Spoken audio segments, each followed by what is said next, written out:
All right, guys. Scout Football Scoop. Happy to have John Wristen, head coach of Colorado State Pueblo, back on with us. Hey, Coach. We talked about some great stuff in the first episode. Today, let's do this. Tell me a little bit about how you built this team. You know, you started off. It's a blank slate. You got to go out there and recruit the right kids for your type of program. Tell me how you did that. Well, Scott, I think first of all you got to understand. I came from a Division I background for 19 years as a Division I coach, so all the scholarships are equal in Division I. One thing I had to learn, you almost had to be an NFL capologist as a Division II, because you're not fully funded. We're not fully funded to 36 scholarships. We're right now we're at 26.2 or something. So I got to keep an eye on where we are with our scholarships. So in the RMAC, where we play the Rocky Mountain Athletic Conference, you're capped out at 28. So one thing I had to understand the numbers game of scholarships and see how that works.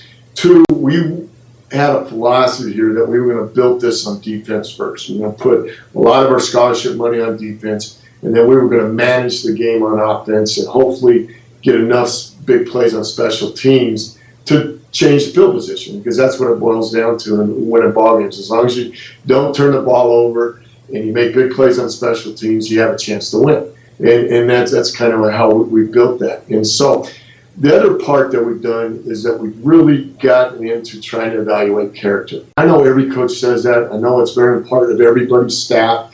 I know it's part of everybody's program and doing those things.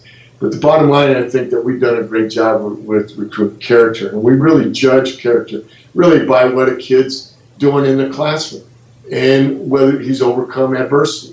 Because that's the bottom line, is if you can overcome adversity and you have work ethic in the classroom, you got a chance to be successful. And you might be this much shorter, you might be that much slower, but I'm willing to take a chance on a kid that's an overachiever, that's going to do that in the classroom. And then, I'm looking for a kid that also will let me take him where he can't take himself. And those kids are a dime a dozen Division II. You just got to find the hungry ones. And we're very lucky to have a great state to go recruit. We're recruiting hard in Arizona. We're recruiting hard in Texas. And we're recruiting hard in California. We've had some success in Florida. So our name's getting out there after 4 years. But we're really looking for guys that just are overachievers, work their tail off in the classroom. Because if I can't trust you in the classroom, I can't trust you on the field. And that's how we've kind of developed that.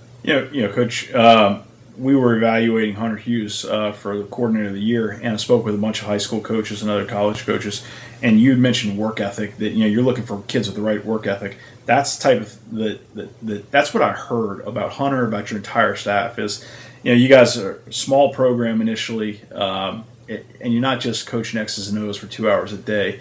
You guys are the program. You're living, breathing. You're helping raise these kids and doing everything else for football at Colorado State Pueblo. Tell me a little bit about that within the staff.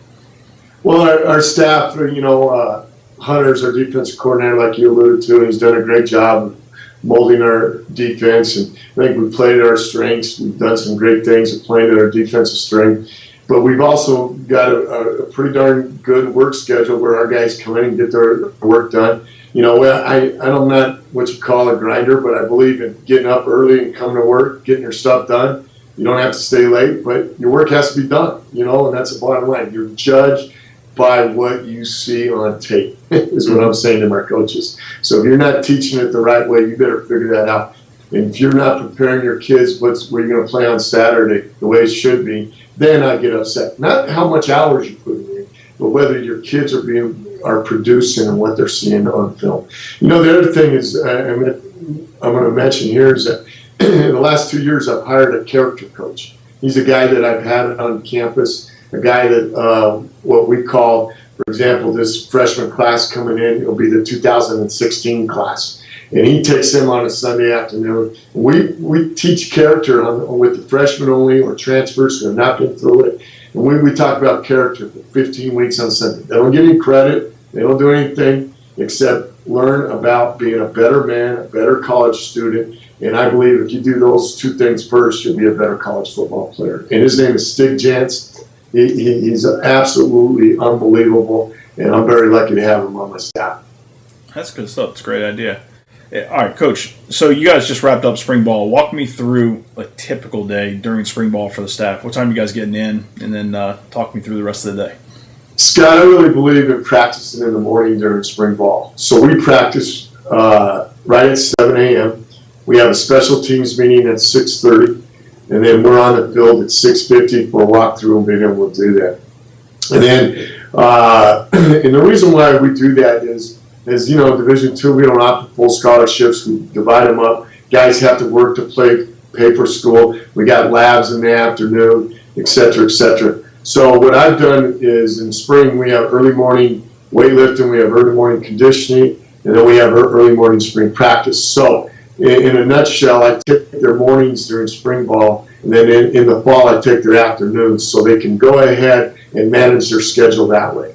And so with our staff schedule during spring ball, you know, I'm in there about 5:15, 5:30, rest of the staff rolls in there, getting the stuff ready to go. We got all our scripts done, ready to go for our special teams meeting at 6:30, and then we hit the field, get off the field at 9, grab a quick workout, watch them take probably from 10 to 1, and then everybody kind of grabs their players in the afternoon to review the tape, talk about the install schedule, and then we move forward to it. And so, you know, we're usually out there by, you know, 6 o'clock, 6:30, and, you know, that's a long day, but that's kind of the way it is during spring ball. Spring ball, understood. All right, last question for the day, Coach. Fundraising.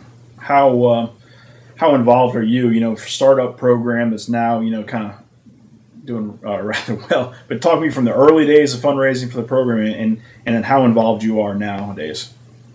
Well, I think, you know, obviously with success and you want to keep moving forward, you got to be involved in fundraising, and you have to have as much passion for that as you do coaching the game. You got to have passion for all that to be successful head coach. You know, when I'm out speaking at a bunch of groups all the time, and, you know, Kiwanis, Rotary clubs, to whatever junior high commencement they got, high school or whatever. But I think that, again, that what we did here, when I was hired July 3rd, 2007, we had started our stadium and our field house. And we raised almost $13.5 million in less than 13 months. And that was all nothing for privately raised. We had a great family step up, the DeRose family. They were the lead gifts, and we got everybody involved in the city of Pueblo in southern Colorado. In fact, we got some people from northern Colorado part of it. So I think you're directly involved. Our big fundraising kick was from the very beginning, and I'm very proud of the fact that I don't think a lot of programs have done that, even Division I or Division II. Yeah, that's huge. That's great stuff. Coach, I, again, really thank you for being on today, and we'll get you back on soon. Scott, it's an honor to be part of Football Scoop. Thank you so much. Talk to you soon. Thanks.